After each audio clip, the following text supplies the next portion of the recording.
안녕하세요. 서울에서 사는 강애순이라고 합니다. 올해 환갑이 되었네요. 저는 맏며느리로서 3남매를 낳고 시집살이를 30년 넘게 해왔습니다. 며느리라는 자리에서 벗어나 본 적이 단 한순간도 없었죠.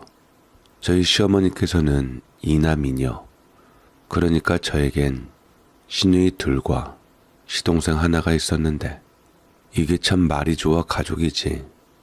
저는 솔직히 그분들하고 인연을 끊고 살고 싶었던 적이 한두 번이 아니었습니다. 한두 번이면 다행이게요. 살 수도 없을 만큼 많았죠.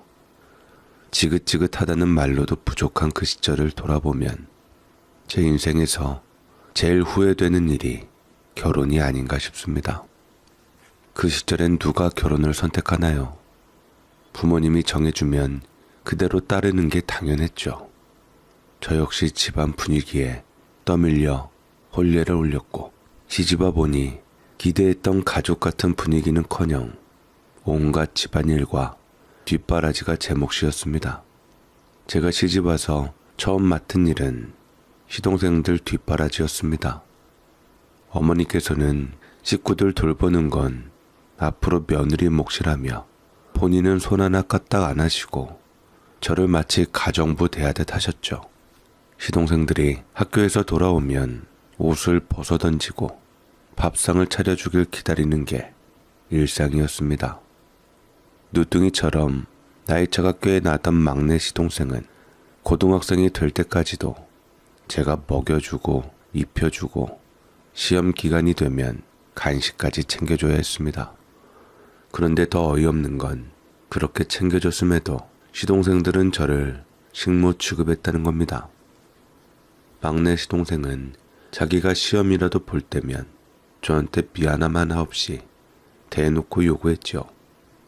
형수님, 오늘도 저 12시 넘게 들어오는데 밥 차려주시겠죠?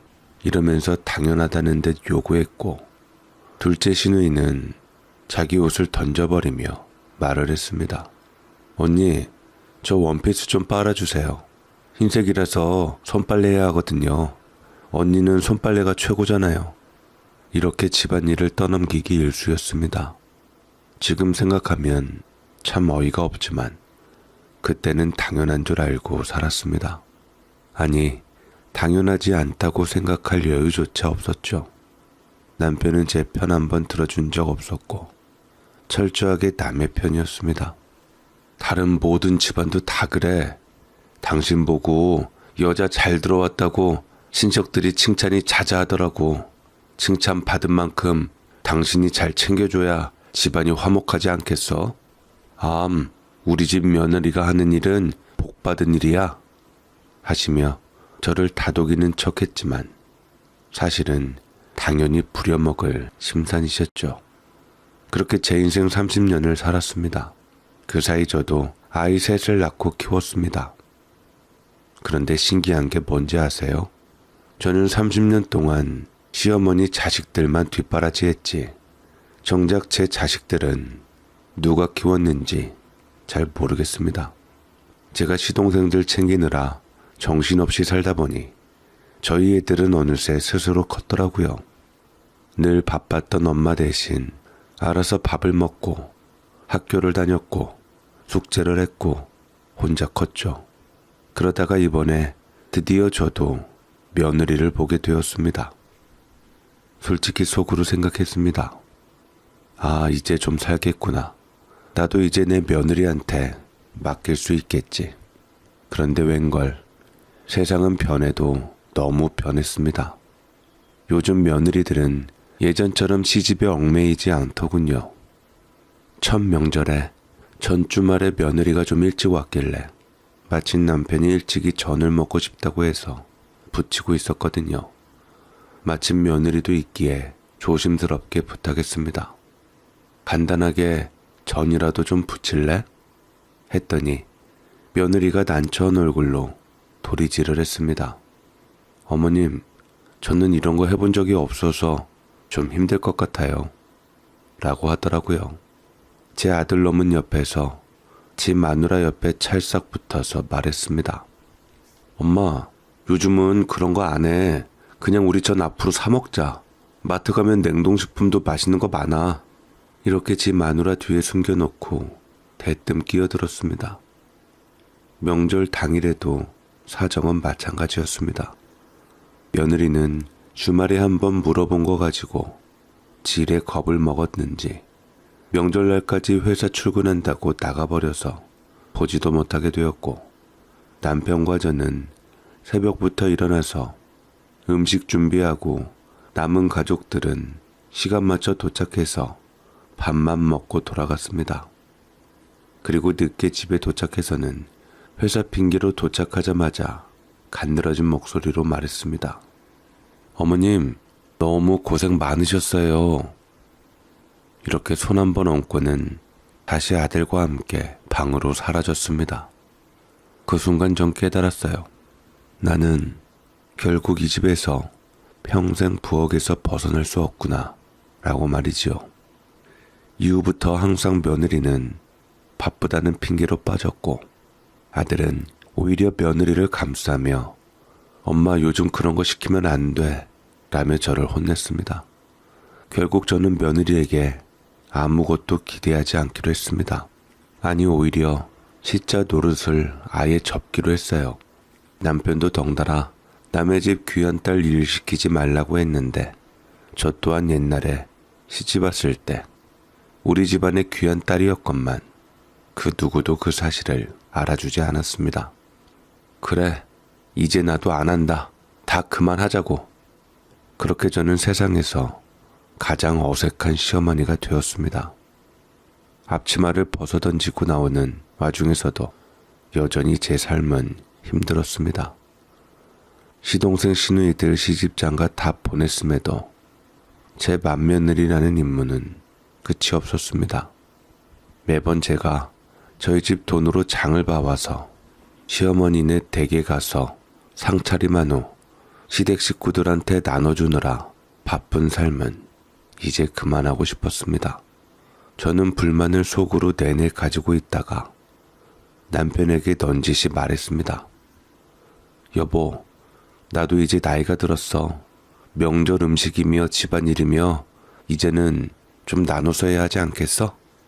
왜, 또 며느리 시키게? 요즘 애들은 일 시키면 집 나가. 당신이 그냥 맘 편하게 잘해. 남편은 신문을 넘기던 손을 멈추고 저를 바라보더니 아주 태연하게 대꾸했습니다. 그 말을 듣는 순간 제 머릿속이 하얘졌습니다. 일을 나눠 하라는 게 며느리를 시키라는 게 아니라 이제 시누이며 남편이며 다 도우라는 뜻이었는데, 아니 그건 그렇다 치더라도 며느리 일 시키면 집 나가는 게 무서우면 그럼 나는 집을 나가도 된다는 건가? 아니면 의뢰시키는 대로 했으니 나는 더 힘든 일을 시켜도 집 나갈 리가 없다고 생각하는 건가? 내가 30년 넘게 시댁 뒷바라지하고 애 키우고 온갖 집안일을 도맡아 해왔는데 너무 수고를 안 알아주는 기분이 들어 속이 상했습니다. 하지만 그 순간 남편이 그토록 태연하게 말할 수 있는 이유를 깨달았습니다. 이 사람은 한 번도 내가 힘들다고 생각해 본 적이 없구나. 이제까지 저는 바보같이 내가 안 하면 안 된다 라는 생각에 사로잡혀 살았는데 남편의 말은 그게 아니었습니다. 남편은 신문을 다시 넘기며 말을 덧붙였습니다. 당신이 안 하면 그냥 당신만 마음 불편하지 않겠어? 난 상관없어. 괜히 며느리 힘들게 해서 눈총 받지 말고 그냥 당신이 좀 더 고생하면 돼. 그래? 그럼 나는 누가 챙겨주는데? 저는 그 말을 듣고 기가 막혀서 물었습니다. 그랬더니 남편이 아주 대수롭지 않다는 듯 대꾸도 안 하고 일어서서 귀를 파면서 방으로 들어가 버렸습니다. 그 순간 저는 알았습니다. 이 사람에게 내 노동은 공기처럼 당연한 것이구나. 내가 밥을 차려주고 빨래를 하고 집안을 치우고 시댁을 챙기는 것이 내 역할이 아니라 내 존재 유인 줄 아는구나. 돌이켜보면 슬프게도 저는 원래부터 그런 팔자련이 살아왔던 것 같습니다. 우리 집안은 대대로 여자는 남자의 그늘에서 살아야 한다 라는 가르침을 철석같이 믿어왔습니다. 저희 어머니도 그랬고 저희 할머니도 그러셨습니다. 어릴 적부터 귀에 못이 박히도록 들었던 말이 있습니다. 여자가 대가 세면 집안이 기운다. 당연히 남편을 하늘처럼 받들어야 해. 무조건 남편한테 순종해야 가정이 평온하지.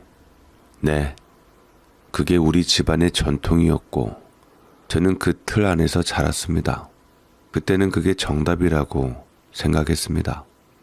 그래서 저는 아무 의심 없이 남편에게 순종했고 시댁에 충성했고 시동생들 뒷바라지했습니다. 그게 제가 해야 할 일이라고 믿었으니까요. 하지만 시대는 변했어도 남편은 변하지 않았습니다. 그 사람은 여전히 하늘이었고 저는 여전히 땅이었습니다. 아니, 땅도 아니었죠. 그저 땅을 밟고 사는 사람들의 뒷바라지를 하는 존재였습니다. 결혼한 지 얼마 되지 않아 깨달았습니다. 그 중에서도 가장 큰 숙제는 시동생들 챙기기였습니다. 저는 남편과 결혼한 것이 아니라 시동생들과 결혼한 기분이었습니다. 저를 형수님이라 부르면서도 저는 늘 밥 차려주는 사람, 빨래해주는 사람, 용돈 주는 사람일 뿐이었습니다. 그러니 시집장가 보내는 것도 제 몫이었죠.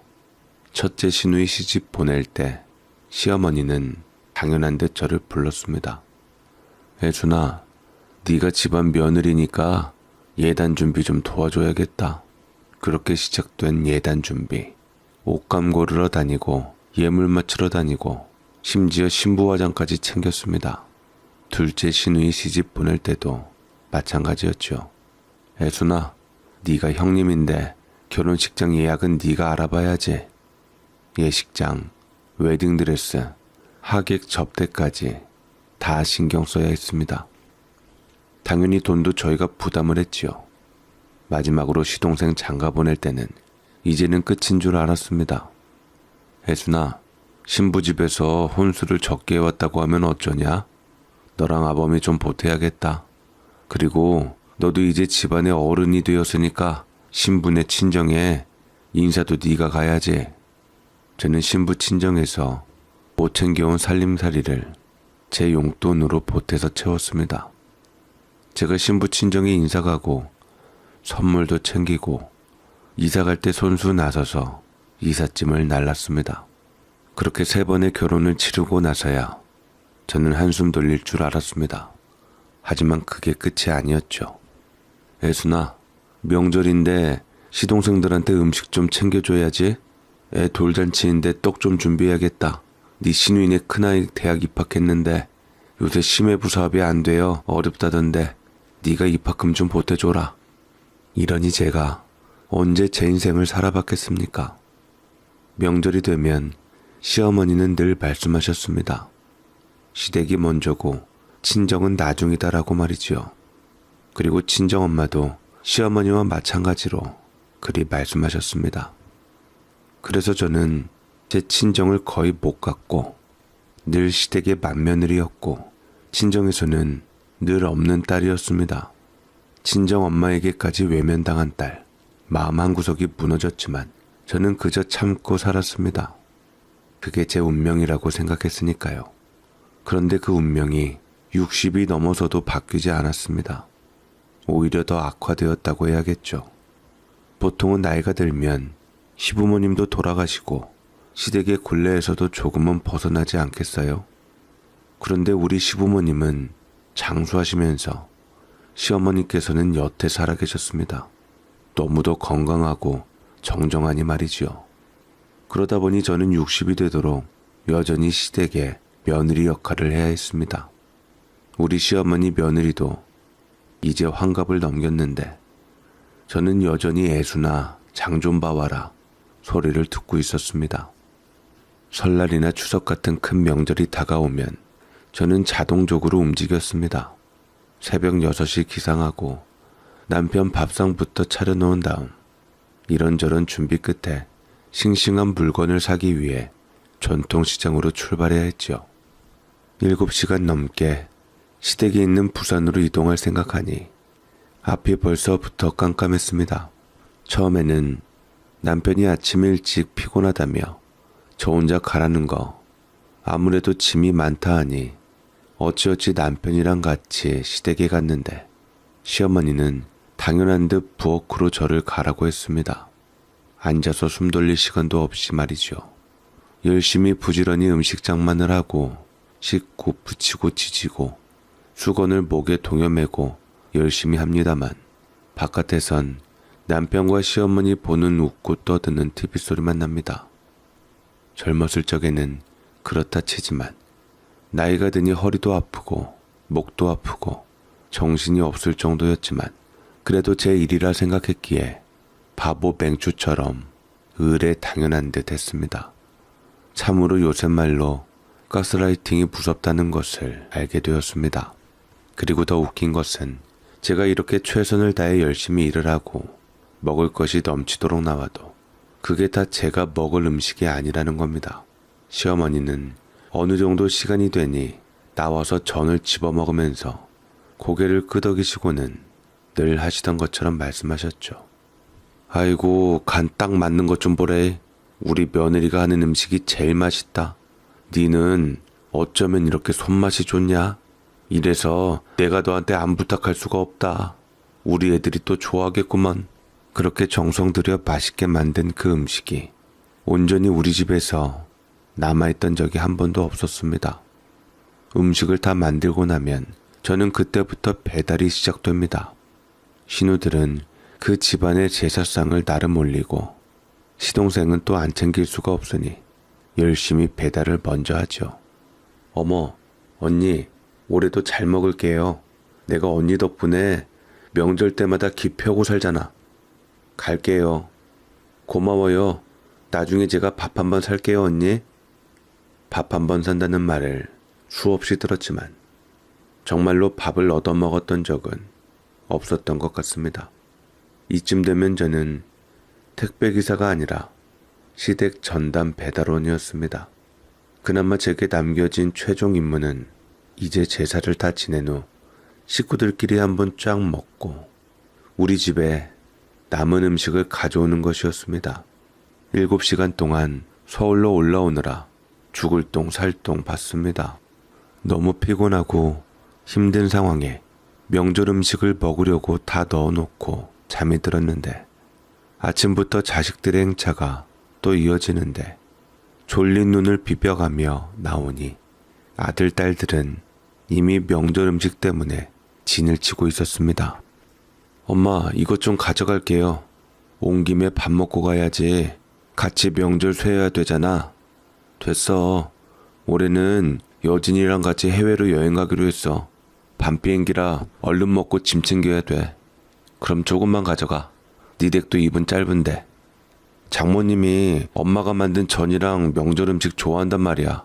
챙겨드려야지 사랑받는 사위 되지. 저는 아들의 말에 기가 막힐 지경이었고 아직 잠에 덜 깬 듯 멍하니 아들을 바라보았지만 아들은 그새 후다닥 싼 후 급한지 서둘러 갔습니다. 그리고 남은 음식을 정리해서 밥상을 차려내려 했지만 남편은 전날 부산 다녀오느라 힘들었는지 콧배기도 보이지 않는 사이 도어락 열리는 소리가 들리더니만 딸이 왔습니다. 엄마, 나왔어. 제사상에 올릴 거 내 거 남겨놨지? 이미 늦었다. 네 오빠가 다 가져갔어. 뭐? 오빠가 왜 가져가? 오빠 여행 간다고 하던데? 근처 사는 처갓집 식구들이랑 나눠 먹는다고 가져갔다. 아, 참. 그렇다고 오빠한테 다 내주면 어떡해. 나 엄마만 믿고 전도 안 샀는데. 딸은 남은 음식 중 반 이상을 비닐봉지에 챙겨갔고 바리바리 여러 가지 음식을 챙겨갔습니다. 여러 가지 음식을 맛보며 챙기는데 자식들이 아니라 정말 음식 탈취해가는 도둑 같았습니다. 엄마, 나 이것만 가져갈게. 그 이것만이 대체 왜 그렇게 많은지 모르겠어요. 아침 차려낸 건 딸이 하나 둘씩 다 집어먹어버렸고 결국 냉장고를 열어보면 빈 그릇과 반찬통만 덩그러니 남아있었습니다. 내가 하루 종일 만든 음식인데 나는 거의 입에도 대지 못했고 그때까지만 해도 자식들이니 저는 그냥 그러려니 했습니다. 그래, 애들도 바쁘니까 다들 사돈들도 연로하시니까 잘하는 거 하는 사람이 뭐든 해야지. 그렇게 위안을 삼았고 남편과 저는 정작 명절 음식 대신 평소 먹던 밑반찬으로 밥을 먹었습니다. 남편도 전날 제가 만든 전을 실컷 이미 느끼해질 때까지 먹었기에 딱히 찾지는 않았는데 정작 저는 제가 만든 것을 못 먹으니 한숨만 나왔죠. 저녁은 어떻게 차려야 하나 걱정이 되었습니다. 냉장고는 텅텅 비어있으니 정말 사람이 헛웃음이 날 때가 있더군요. 이게 말이 되나? 나는 여태 뭘 위해서 고생했나? 어이가 없을 지경이었습니다. 내가 이러려고 7시간씩 장 봐서 부산까지 가서 명절 음식을 했나? 답답함이 밀려왔는데 마침 남편은 저녁 때 당숙이랑 약속이 있다 나가며 저녁은 먹고 들어오겠다 했고 저는 뭐 먹을 반찬이 없어서 컵라면을 먹었습니다. 그리고 그 컵라면을 후루룩 먹으면서 이게 대체 누구를 위한 명절인가? 올해도 문득 생각했습니다. 그렇게 평생을 부실하게 시댁 식구들 몸종으로 살아서 그런가 어느새부터인가 몸이 이상해지기 시작했습니다. 처음에는 그저 감기 몸살이 오래 가는 줄 알았습니다. 몸이 피곤한 건 늘 당연한 일이었으니까요. 그런데 아무리 쉬어도 기운이 나지 않았고 밥맛도 없고 어쩐지 체중도 쭉쭉 빠지는 겁니다. 그래서 병원에 가보니 의사 선생님께서는 심상치 않은 표정으로 큰 병원을 가라고 제게 소견서를 써주시는 겁니다. 평생을 이렇게 아무렇지 않게 살아왔으니 별일 없겠다 싶어서 저는 계속 미루다가 마침 시어머니 지방에서 서울에 있는 큰 병원에 모시고 갔을 때 간 김에 한번 들르게 되어서 검사를 마쳤고 시어머니는 아직 환갑밖에 안 된 것이 뭔 돈 들여서 검사를 받냐고 한마디 했지만 저는 어쨌든 소견서를 준 거니 아무리 병원하고 담쌓은 저지만 그래도 검사를 받아보았지요. 그런데 의사 선생님께서 청천벽력 같은 이야기로 말했습니다. 유방암입니다. 날짜 보니 소견서 써주신 것 같은데 조금 더 일찍 오셨으면 좋았을 것을요. 처음에는 제 귀를 의심했습니다. 그 말로만 듣던 무서운 암이 나한테 왔다니 도저히 믿을 수가 없었습니다. 저는 당장이라도 죽을 것 같은 두려움에 몸을 덜덜 떨었습니다. 네? 암이요? 제가요? 어떻게 제가 암에... 누구나 암에 걸릴 수 있고 생각지도 못한 상황에 처해 있을 수 있지요. 그래도 너무 걱정 마세요. 조금 더 일찍 못 온 게 아쉽긴 하지만 그래도 예후가 나쁠 때 오시진 않으셔서 다행입니다. 의사는 희망적인 말로 제게 얘기를 했지만 저는 망연자실해 있습니다. 돌이켜보면 제가 언제 한번 제 몸을 제대로 챙겨본 적이 있나요? 늘 시댁, 남편, 자식들 뒷바라지 하느라 제 몸이 무너지는 줄도 모르고 살아왔는데 이제 와서야 제 몸이 이제 그만 좀 해먹어라 하고 신호를 보낸 것이었습니다. 그날 병원에서 돌아와 거울을 봤습니다. 머리는 희끗희끗해지고 얼굴은 퀭하고 손등은 마디마디 굵어져 있었습니다. 이렇게까지 됐는데도 나는 내 몸 하나 제대로 돌보지 못했구나. 그리고 저는 결심했습니다. 돌아오는 이번 명절에는 아무것도 하지 않고 이제는 나부터 살고 봐야겠다 싶었습니다. 남편도 처음에는 암이라는 말에 걱정을 하는 것 같았습니다. 자식들도 처음에 소식을 들었을 때 그래도 울고불고 난리를 쳤지만 하지만 제가 그래도 예후가 나쁘지 않다는 말에 마음을 놓고 원래 평상시대로 돌아오게 되었습니다. 슬픔은 아주 잠깐이지요. 그래도 저는 잠시나마 식구들이 저를 위해서 신경을 써주었다는 것에 그래도 내가 아주 헛살지는 않았구나 깨닫게 되었고 잠시 잠깐 그 감정만을 보고 혼자서 꿋꿋하게 잘 치료를 받고 다녔습니다. 하지만 그 와중에서도 저희 시어머니께서는 연락 한 번이 없기는 하더라고요. 시누이들, 시동생들도 마찬가지였습니다. 수십 년 동안 지들이 저를 부리는 존재로 알고 괜히 내심 찔렸던지 한 번도 연락이 오지 않았지만 저는 그 편이 구구절절 말 안 해도 되고 편했습니다. 저는 제가 병에 걸린 것을 토대로 좀 더 제 몸을 잘 돌보도록 했습니다. 정말 내 몸을 내가 지키지 않으면 그 누구도 지켜주지 않겠구나. 그 사실을 저는 뼈저리게 깨달았고 몇 달 동안 제 몸 관리에만 집중을 하게 되었습니다. 그런데 그런 결심을 하자마자 어느덧 명절이 다시 돌아왔고 더 이상 안 울릴 줄 알았던 전화벨이 울렸습니다. 어쩐 일인지 시어머니가 연락이 왔고 설마 내가 암 환자까지 되었는데 이번에 명절날 음식장만 하란 뻔뻔스런 얘기는 하지 않겠지 싶었습니다. 허나 제 예상은 허무하게 빗나가고야 말았습니다. 혜순아, 명절인데 제사 음식 준비해야지. 시어머니였습니다. 너무나도 제가 하는 일이 당연한 듯 제 몸 상태는 한 번도 물어보지 않고 자기 볼일만 제게 얘기했을 뿐이었죠. 저는 원래 이런 분이다 라고 생각하고 더 이상 기죽지 않고 똑부러지게 말했습니다. 어머님, 저 몸이 안 좋아서요. 이번에는 좀 쉬려고 합니다. 아범한테 저 많이 아프다는 얘기 들으셨지요?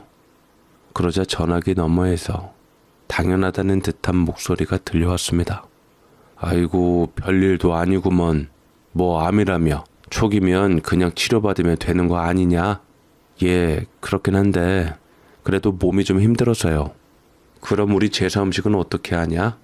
시중에 잘 나와 있더라고요.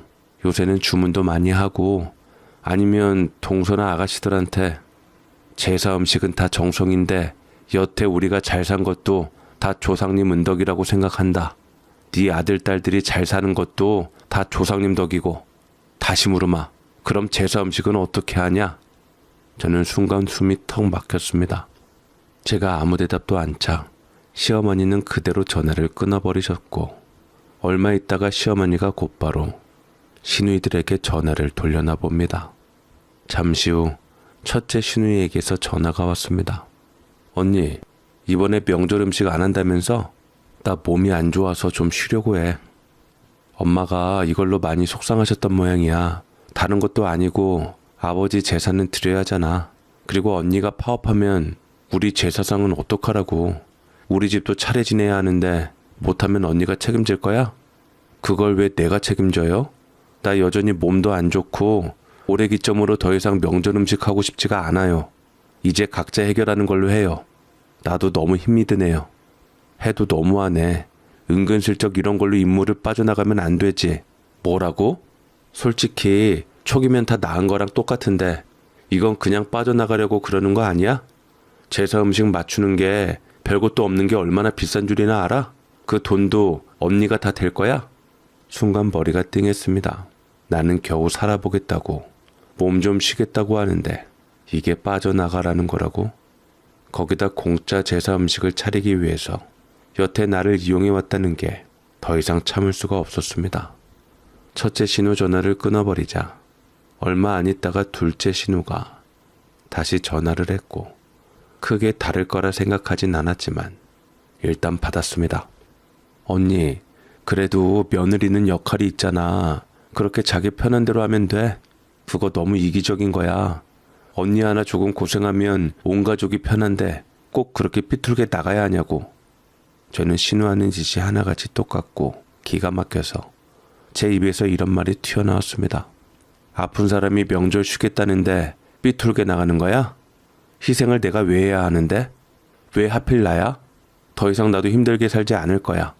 나도 이제 내 편한 대로 살 테니 명절 음식은 알아서 해.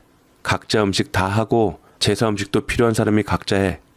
전화기 넘어가 조용해졌고 뒤늦게 정신 차린 시누이들이 당황해서 뭐라고 하려 했지만 저는 전화기를 끊었습니다. 그렇게 전화를 끊고 나니 속이 후련한데 동시에 뭔가 쎄한 느낌이 들었습니다. 이제 난 완전히 시댁에서 미운 털이 박히겠구나. 미움받는 것에 익숙하지 않고 미움받는 것을 두려워하는 사람이 나였지만 어쩌겠어요. 환갑부터 시작된 인생이나 다름없는데 이제야 비로소 내 인생을 살아보려 아등바등거리고 있는데 말이지요. 그런데 이런 제 결심을 가장 못 받아들인 사람이 있었습니다. 남편이었죠. 바깥에서 시누이들과 시어머니 전화 내용을 듣기도 하고 제게 분한 시자 식구들이 우르르 남편에게 전화 걸어 제 욕을 드립다 했던 모양이었습니다. 남편은 그저 알겠다고만 하고 전화를 끊었는데 처음엔 그냥 잔소리로 끝날 줄 알았습니다. 저는 그마저도 듣기 싫어 제가 먼저 선빵을 날렸습니다. 더 이상 명절 음식 차리지 않고 내 인생 살겠다고 당당하게 말이지요. 그러자 남편은 되받아쳤습니다. 그래, 몸 챙기는 거 좋지. 그런데 이제 다 나았잖아. 네가 명절날 음식 차리지 않으면 우리 식구들 대체 어떻게 하란 얘기야? 그럼 중간에서 나는 어떻게 해야 돼? 당신은 당신 알아서 하면 되지. 왜 나한테 물어봐? 무슨 일이 있더라도 나는 이번 명절 절대로 안 챙겨.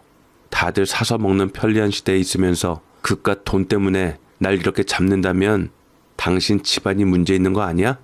네 집안 내 집안 나누는 거야? 내 집안의 문제라고? 그러자 남편이 한숨을 푹 내쉬고는 표정을 싹 바꾸고 주먹을 불끈 쥐더니 뭔가 결정을 내린 듯 단호하게 선언했습니다. 네가 명절 음식 도저히 못하겠다면 우리 이제 이혼하자.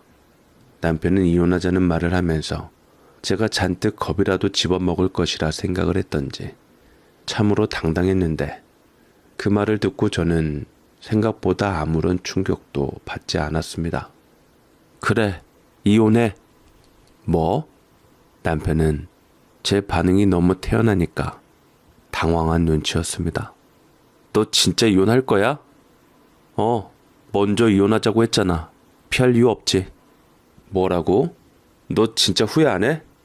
안 해. 그러니까 하자고 이혼.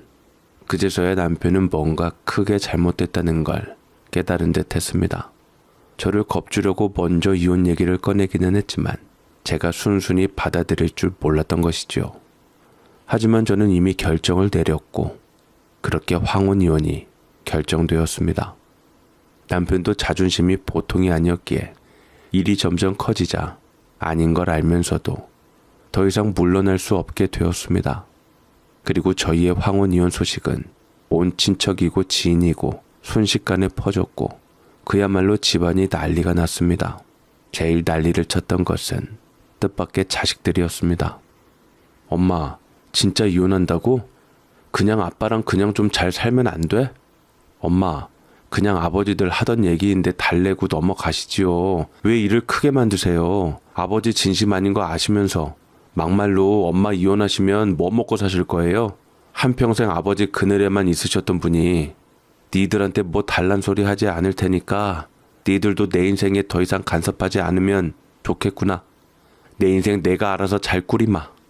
제가 너무나도 단호하게 얘기를 하니 자식들은 어떻게 해서든 설득하려 했습니다만 아무 소용없는 일이었습니다. 답답하다는 듯 자식들은 저를 무슨 골칫덩이로 여기고 있는 것 같았고 막내딸은 잔뜩 뿔이 나서 한숨만 푹푹 내쉬며 저를 말렸지요. 엄마, 내 생각 좀 해주면 안 돼? 나 이제 곧 결혼할 건데 그럼 내 혼처에 흠잡히잖아. 그렇잖아도 곧 막내딸이 올해 결혼할 거라는 소리는 대강 듣기는 했습니다. 남자친구네 먼저 인사를 드리러 갔고 조만간 사위될 녀석이 우리 집에 인사 오고 상견례 잡을 예정이라고 한 것 같았는데 제가 이 중요한 상황에서 이혼 얘기를 꺼내니 막내딸은 이미 걱정이 태산이었습니다. 엄마, 나 엄마 이혼하지 말라는 얘기는 안 할게. 오죽 엄마가 힘들면 그랬겠어. 나도 할머니랑 고모랑 삼촌이 엄마한테 어떻게 대했는지 누구보다 잘 아는 사람이야. 근데 엄마, 내 입장이라는 것도 있잖아. 나 조금 있으면 상견례인데 그때 부모님 이혼했다는 얘기를 어떻게 하려고. 우리 시어머니가 며느리감으로 화목한 가정에서 자란 아이 이거 하나만 보셨는데 이제 와서 이혼하면 내 입장이 어떻게 돼? 이혼하고 싶으면 제발 나 시집가고 나서 이혼하면 안 돼? 딸의 입장이 이해가 안 되는 것은 아니나 참 자식들은 하나같이 이렇게까지 모질고 이기적일 수가 없었습니다. 막내딸의 상황이 진척된 것은 아니었던지라 일단 남편의 이혼을 받아들이기는 했는데 막내딸의 말을 듣고 아차 싶었지만 한편으로는 참 자기밖에 생각 안 한다 싶었습니다. 다 제 잘못이지요. 제 자식들을 이렇게 교육시켰으니 말이에요. 그저 공부만 잘하라고 다독였지 부모에 대한 마음을 이해할 줄 아는 정서교육은 생각지도 못했습니다. 딸 자식 생각해서 남편한테 지고 들어가고 싶지 않았고 떠받들듯 모시고 싶지도 않았습니다. 저는 곰곰이 생각하다가 아무리 생각해도 진저리가 쳐져서 딸에게 말했습니다. 미안하지만 이혼을 미룰 생각은 전혀 없다. 엄마가 이렇게 힘든 상황인데 너야말로 엄마 좀 이해해줘라. 절대 네 결혼에 피해가지 않게 할 거고. 아니, 이혼한다는 것 자체가 피해가 가는 거지. 언니 오빠 때는 다 참다가 왜 하필 나 결혼할 때 이혼한다고 하는 거냐고. 엄마 생각이 없어? 오히려 그 순간 자식도 다 필요 없다는 생각이 들었습니다. 엄마가 그동안 어떻게 살아왔는지 누구보다 잘 아는 녀석이 어떻게 엄마에게 더 희생을 요구할 수가 있는지 참으로 뻔뻔스럽기까지 했습니다. 그에 비해 그 자식들이지요. 나는 집안에서 철저하게 희생양이나 다름없었습니다. 더 이상 저는 참을 수가 없었고 막내딸에게 그동안 울분이 끊어 확 소리를 내질렀습니다. 그래, 생각이 없어서 이런 대우 받으면서 수십 년을 버텼다. 그래, 이제 나는 내 인생 살 거야. 더 이상 남편도 자식도 다 필요 없어. 이 시간 이후부터 네 엄마 없다고 생각해라. 나도 자식들 없다고 생각하며 속 편하게 살 테니까. 아, 엄마 좀. 저를 매달리는 막내딸을 뿌리치고 그날 저는 모든 걸 내려놓기로 했습니다. 이제는 남편도 시댁도 그리고 자식들조차도 나를 붙잡지 못할 것입니다. 그렇게 저는 후회 없는 이혼을 했습니다. 집을 나설 때 손에 든 건 기껏해야 몇 벌의 옷과 통장에 남은 얼마 안 되는 돈뿐이었습니다. 한평생을 살아온 집에서 나는 한순간에 빈손으로 쫓겨났습니다. 그런데 이상하죠. 집에서 나와서 길거리를 걸으며 문득 제 자신에게 물었습니다. 지금 나는 불행한가? 스스로에게 후회의 한 점이라도 남아있냐고 물었습니다만 아무리 골백 번을 생각해봐도 전혀 불행하지 않았습니다. 오히려 속이 다 시원했습니다. 30년 동안 남의 집안일을 내 일처럼 끌어안고 살았던 굴레에서 벗어나니 그렇게 억울하고 그렇게 힘들었던 삶이 이제야 끝난 것 같았습니다. 당장 잘 곳이 마땅치 않았지만 오래전 고향 친구가 제가 사는 게 하도 딱했던지 종처럼 일하느라 전화 받을 시간도 없는 것을 보고는 혀를 끌끌 차며 힘들면 언제든 연락하라고 했던 말이 떠올랐습니다. 오래된 이야기고 지나갈 때 딱한 감정으로 얘기했는지는 모르겠지만 유일하게 알아준 그 친구의 마음이 고마워서 간만에 전화를 했습니다. 어머, 너 애순이 아니니? 아이고, 그동안 연락 안 하고 살아서 어찌 사나 궁금했는데 잘 살고 있어? 아니, 나 이혼했어. 나이 환갑돼서야 드디어 지긋지긋한 곳에서 벗어났다. 그러자 친구는 일순간 말이 없더니 좋은 목소리로 대답했습니다. 잘했다 애순아. 네가 이때까지 했던 일 중에서 가장 용기 있고 멋진 일이야. 이혼했다 하니 이제 좀 살만하겠구나. 어디서 살아? 괜찮으면 우리 지금 당장 볼까? 그 친구는 반가워하면서 제게 자기 있는 곳으로 오라 했고 시간의 구애를 전혀 받지 않는 저는 천천히 반가운 친구가 있는 곳으로 가게 되었습니다. 친구는 저보다 더 일찍이 이혼을 했다가 지금은 황혼 재혼을 했는데 자식은 없이 혼자 여태 살다가 크게 식당으로 성공했습니다. 덕분에 부유하게 자기 할 것 다 하고 원하는 것 다 가져보고 경험해보면서 인생을 아주 멋지게 산 친구였습니다. 제가 당장 갈 곳이 없다는 것을 한 친구는 당장에 가게를 내주었습니다. 우리 가게에서 일하면서 당분간 여기서 지내. 누추하기는 하지만 난방이 절절 끓어서 겨울날 웬만한 집보다 나을 거야. 호탕했던 친구는 제게 흔쾌히 일자리와 잘 곳을 허락해 주었습니다. 그렇게 저는 식당에서 일을 시작했습니다. 아침 6시부터 일어나 홀을 정리하고 손님들이 몰려오면 저는 제가 제일 잘할 수 있는 일을 했습니다. 제가 있는 주방에서는 고기 굽는 냄새, 지글지글 끓는 찌개 냄새가 났고 앞서 일한 사람들이랑도 다행히 호흡이 잘 맞나서 크게 어긋나는 것은 없었습니다. 손님들은 맛있게 밥을 먹으며 이야기꽃을 피웠습니다. 맛있게 드세요. 이렇게 말하면서도 속으로는 웃겼습니다. 내가 한평생 며느리로서 남의 밥을 차려주다가 이제는 일하는 사람으로서 남의 밥을 차려주고 있구나 싶었는데 그 차이가 대우로서 참 컸습니다. 예전에는 당연하게 해야 하는 일이었지만 지금은 일한 만큼 돈을 받고 끝나면 집으로 돌아갈 수 있는 일이었으니까 말이지요. 일의 끝이 있고 나만의 가질 수 있다는 점에서 참으로 행복했습니다. 가장 좋았던 건 퇴근 후에 아무도 나를 찾지 않는다는 것이었습니다.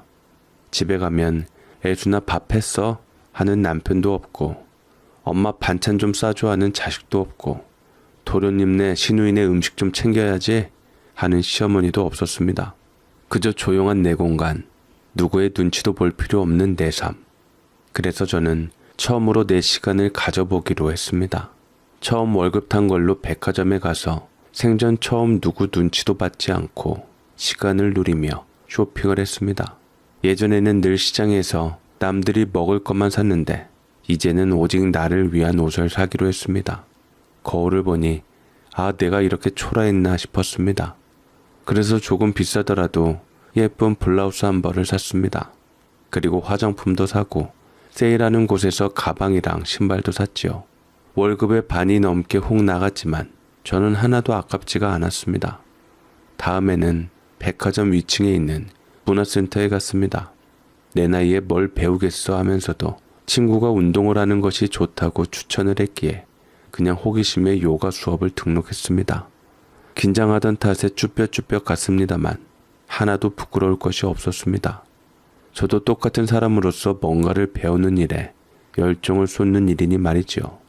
저는 열심히 동작을 따라했지만 처음에는 몸이 뻣뻣해서 이 자세는 안 나오는 것 같은데요 했지만 선생님이 조금씩 하면 돼요 하며 다독여 주었습니다.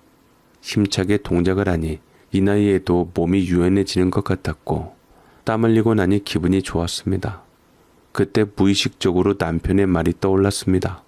언젠가 한번 동네 사람들이랑 등산이라도 한번 같이 가자 했더니만 크게 화를 내면서 소리쳤지요. 당신 허구한 하는 게 운동이잖아. 쌀자루 나르고 장바오느라 걸어다니면 운동 충분히 하는 거 아니야? 뭘 돈까지 내면서 등산을 가. 거기 뭐하러? 맞습니다. 남편의 말 맞다나 젊었을 때는 무거운 쌀자루 나르고 장바오느라 걸어다녔지만 그건 운동이 아니라 고생이었습니다. 하지만 이제는 건강을 위해 걷기 시작했습니다. 처음엔 헉헉거리며 10분도 못 걸었지만 조금씩 시간이 늘어나면서 점점 몸이 가벼워지는 걸 느꼈습니다. 그렇게 하루하루가 지나면서 저는 이렇게 내 마음대로 내 의지대로 살아도 되는 거구나. 그 행복감을 느끼면서 살았습니다. 이제는 누구에게도 이거 좀 해라. 이건 네가 해야지. 이런 말을 들을 필요가 없었습니다. 처음에는 모든 것이 어색했지만 하루하루가 지나면서 저는 점점 제 삶에 익숙해지고 있었습니다. 내가 힘들게 번 돈으로 내 마음대로 쓴다는 달콤함은 참으로 기쁜 일이었습니다. 그리고 그날은 저는 평소처럼 식당에서 일을 하고 있었습니다. 점심시간이 되자 손님들이 몰려와서 정신없이 뛰어다니고 있었습니다. 여기 반찬 좀 더 주세요. 사장님 계산이요. 이모 공깃밥 하나 더요. 네네 갑니다. 가요. 조금만 기다려주세요. 금방 갑니다. 그날따라 손님이 많아서 주방 일을 제쳐두고 그렇게 밖으로 나와 쉴 새 없이 일을 하는데 그렇게 무심코 고개를 돌린 순간 심장이 철렁 내려앉았습니다. 갑자기 낯익은 얼굴들이 들어왔는데 바로 아들과 며느리의 모습이었던 것이지요. 둘이만 온 것이 아닌 것 같고 뒤따라 회사 식구들이 많이 왔었습니다. 아마도 아들네 회사에서 단체로 회식을 온 모양이었고 순간 며느리와 눈이 마주쳤습니다. 며느리는 눈이 휘둥그레지더니 쭈뼛거리며 고개를 숙였습니다. 어머님 안녕하세요. 며느리는 인사를 하며 아들의 옆구리를 쿡 찔렀는데 옆에 회사 동료와 이야기하면서 웃고 떠드느라 몰랐던 아들은 그제서야 저를 알아보았습니다. 그리고 저를 보는 순간 아들의 얼굴에서 웃음이 싹 사라졌습니다. 엄마! 그 순간 식당 안이 조용해진 것 같았습니다. 아들의 동료들은 뭐야, 누구야? 하는 표정으로 저와 아들을 번갈아 쳐다봤습니다. 그제야 저는 순간적으로 상황을 파악했습니다. 아들 녀석, 내가 어디서 어떻게 살고 있는지 전혀 몰랐구나. 며느리도 몰랐겠지. 그런데 지금 이 자리에서 알게 되어버렸구나. 저는 애써 아무렇지 않은 척 밝은 목소리로 인사했습니다. 그래, 많이들 먹고 가라. 필요한 거 있으면 부르고. 하지만 아들은 그런 저를 계속 빤히 바라보기만 했습니다. 눈에 띄게 입술이 꾹 다물어지고 표정이 점점 굳어갔습니다. 그렇게 어색한 분위기가 몇 초 흐른 뒤 아들은 벌떡 일어나더니 저를 부엌 뒤편으로 끌고 갔습니다. 그리고는 저를 보며 다짜고짜 말했습니다. 엄마, 대체 뭐 하는 거야? 왜 여기에서 일하고 있어? 밥벌이 해야지. 네 엄마 무일푼으로 나왔는데 일도 안 하고 거리에서 노숙하라고? 아니, 고작 이런 데서 일하려고 아버지랑 이혼한 거야? 그 말이 나오자 저는 피식 웃음이 났습니다. 정말 저 말이 튀어나올 줄은 몰랐습니다. 저는 한숨을 내쉬며 아들의 눈을 똑바로 바라보았습니다. 이런 데가 어떤 데인데 그래? 네가 다니는 회사랑 내가 일하는 곳이랑 다를 것이 뭐가 있냐? 아들은 황당하다는 듯 제 말을 되뇌었고 땅이 꺼져라 한숨을 쉰 후 제 마음을 다시 되돌리려고 애쓰며 제 손을 덥석 잡았습니다. 엄마, 제발 다시 생각해봐요. 아버지도 후회하고 있을 거야. 재결합하는 게 낫지 않겠어? 저는 그 말을 듣고 코웃음을 쳤습니다. 재결합 같은 소리 한다. 네 아버지가 그때는 나 같은 여자 필요 없다고 떠밀었고 그렇게 평생 날 옥죄며 산 양반이 있는 소굴에 또 들어가라고?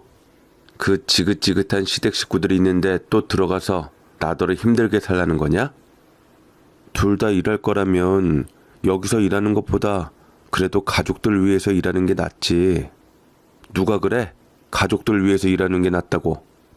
엄마, 여기서 일하는 거 너 우습게 보이는 모양인데 여기서는 내 노동의 대가를 받고도 사람들에게 고맙고 감사하다는 얘기를 넘치게 들으면서 살아.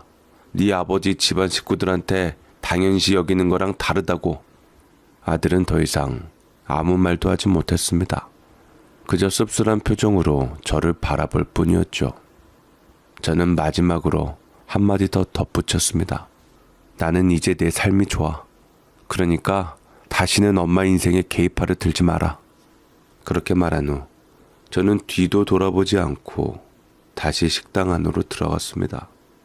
그리고 아무 일 없었다는 듯 다시 서빙을 시작했습니다. 그것을 마지막 만남으로 그 후 몇 달이 지나도록 아들은 연락이 없었습니다. 솔직히 섭섭하냐고요? 아니요. 오히려 속이 시원했습니다. 아들은 저를 이해하지 못했겠지만 저는 정말 자유로웠습니다. 식당 일도 점점 익숙해졌고 일 끝나면 쇼핑도 하고 문화센터에서 새로운 친구들도 사귀며 나름대로 바쁘게 살고 있었습니다. 그런데 그런 저를 다시 흔들어 놓는 손님들이 찾아왔습니다.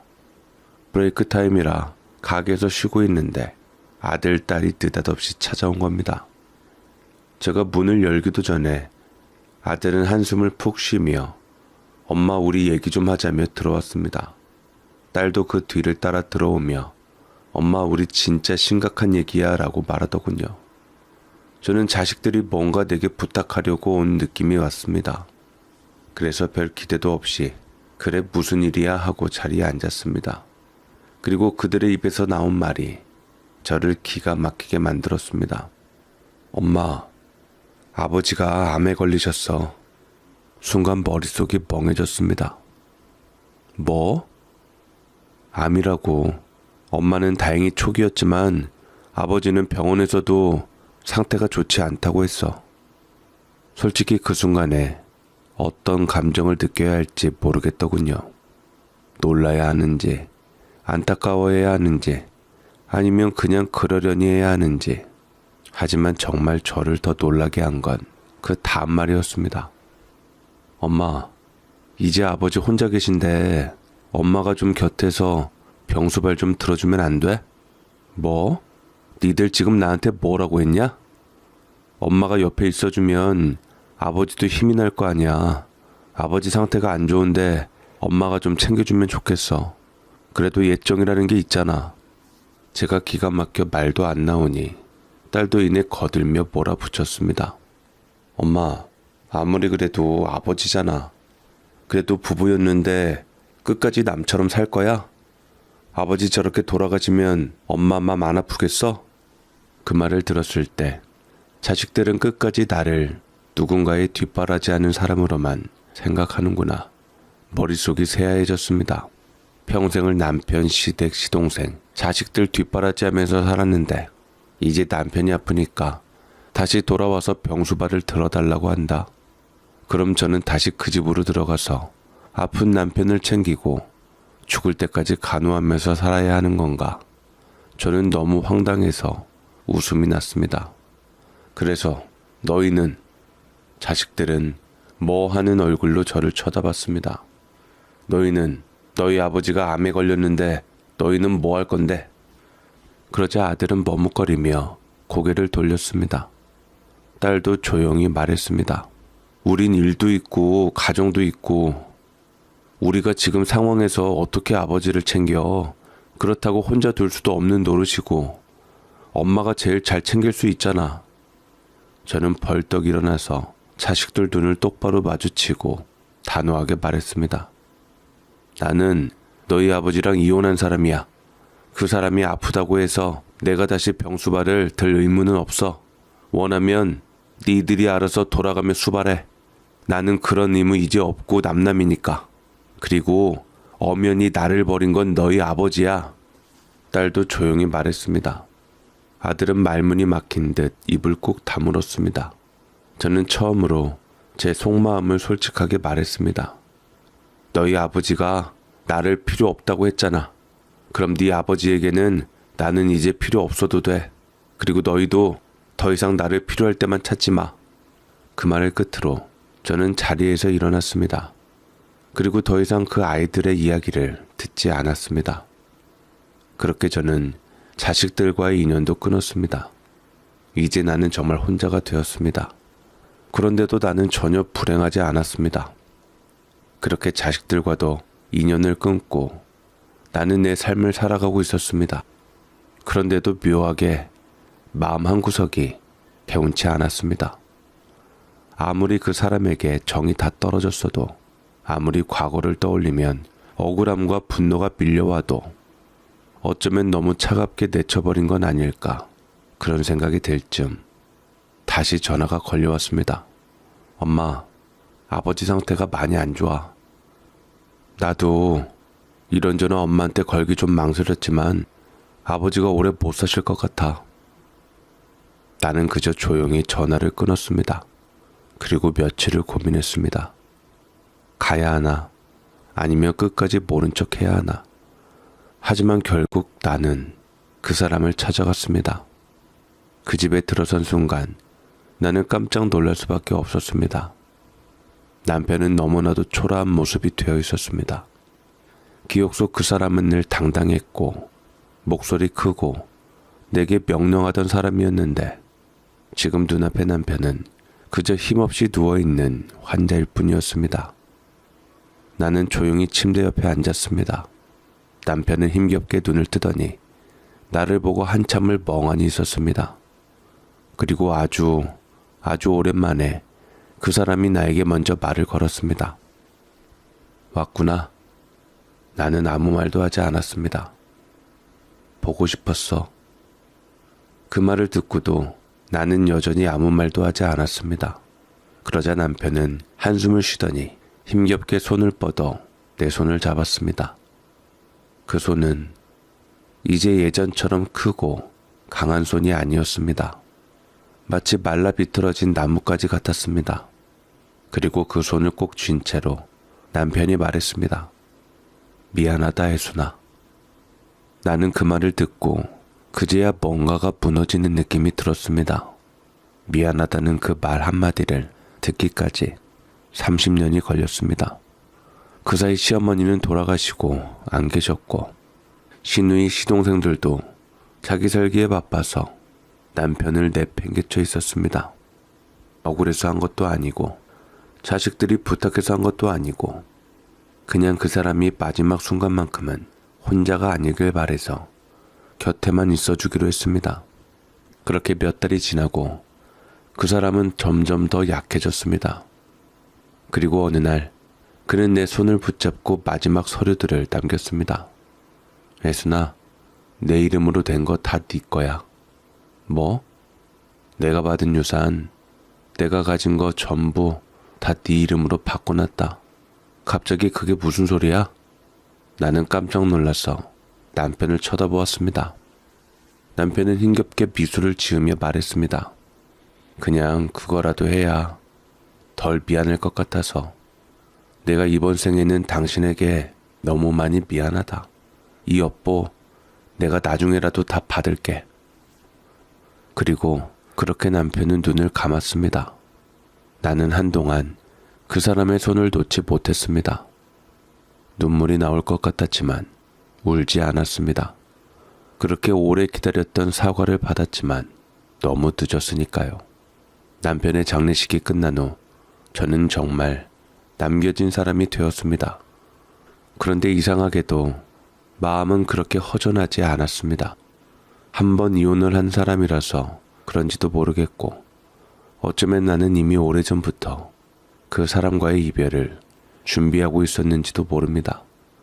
그 사람이 남긴 예금, 주식, 심지어 시댁에서 물려받은 땅까지 모든 것이 내 이름으로 되어 있었습니다. 자식들에게는 거의 상속하지 않아서 자식들이 불만이 많았지만 그래도 내 이름으로 되어 있으니 유산을 받을 시기가 좀 뒤로 미뤄졌다쯤으로 생각하는 것 같아 큰 다툼은 일지 않았습니다. 나는 서류를 보면서 한참을 생각했습니다. 이 재산을 보고 기쁨을 느껴야 할까 아니면 허무함을 느껴야 할까.